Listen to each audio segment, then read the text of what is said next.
Hello, everybody. Today is day 139, and we're reading from 2 Samuel 19 through 21. Now, there's a couple of things here that really stand out to me, and I'm just kind of zeroing in on this. I've been stirring this around inside of me.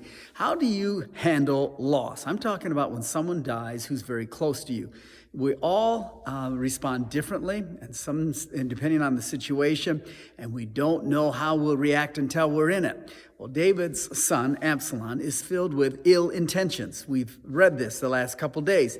He has a poor relationship with his father, and things go from bad to worse. We know this has been going on for a long time. Think of it, Absalom is driven with a power hunger to capture his father's throne. He wants the kingdom, and it seems at all costs he is going to do it. His feelings and any room in his heart that he's had for his father has completely been erased. But if it means killing for it, he will do it. And this is unthinkable. How did things come to this? How did it go from a father-son relationship to this with such feelings? There's resentment, and there's bitterness, and there's greed, and there's hate, and then there's tyranny. And all this is escalating, and it's getting more intense all along. And Absalom lays out a plan.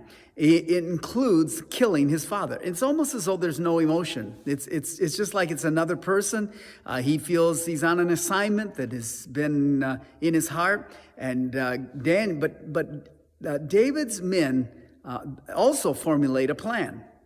And it includes striking Absalom down. Now, David is having an enormous amount of problems with this. He's continued to pad and try to soften this and help them to not be so aggressive on this. But sure enough, Absalom is killed. It had to happen. No doubt that God's finger was in on this because David is the one chosen by God and Absalom is corrupt. Well, word comes back to David as gently as possible, but David crashes. He has an emotional meltdown and and we can understand this. A father, any father would. A father, there's a tenderness, there's something there between a father-son relationship, and David, maybe he has regrets in his heart for the time that was wasted, he didn't spend with his son. Whatever it is, you can tell because he weeps and he mourns and he cries and he covers his face, and the Bible says he cries loudly. Joab finally goes to the king and he really confronts him. Now think about the risk that's involved here, because he's now acting less like a servant and more, in fact, as a father figure as he goes to the king, and he's fairly blunt with him, and he says, "You've disgraced your servants today. Today these men have saved your life, and you're not showing any sense of appreciation. You seem to love your enemies and hate your friends." Well, then he gets pretty much in his face. And Joab says some pretty harsh things, but he says pretty much like this: "Get up, go out, and go speak in comfort to your servants." And he said, "If not, you'll not have anybody with you tomorrow." Now, this is unusual that the commander of the army would go to the king and be so blunt and so direct, and it's so matter of fact. He could have died for doing this. But it's as if God is using Joab to go to him and to deal with him about real issues. Well, indeed, Joab is more like a prophet here. And sometimes God uses unlikely characters to capture our attention, to shake us and wake us up.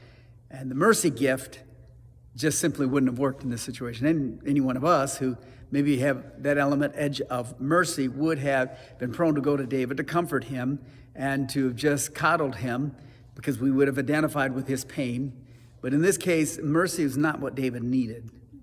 David needed a very strong word, a prophetic word, someone like a prophet coming to him and saying, "Wake up and think about what you're doing right now." God places the right people around us. And sometimes we need to be shaken up. And David gets up and he does just that. He goes and he encourages his servants. Sometimes we've got to put down our feelings. That's true for a king. It's true for a pastor. It's true when we're serving, when we're loving on people. Sometimes we'd like to focus on our hurts, our pains. But there are times in our lives of which we have to put God's business first. It was all about David's kingdom. the kingdom that God had given to David. And in this moment, in this instance, we understand that David had to capture and get a hold of himself. And he had to pull himself up by the bootstraps. And he had to get back to his focus on kingdom work, God's call in his life, and obeying God and doing what's right, and putting aside his feelings for the moment and doing the work of God.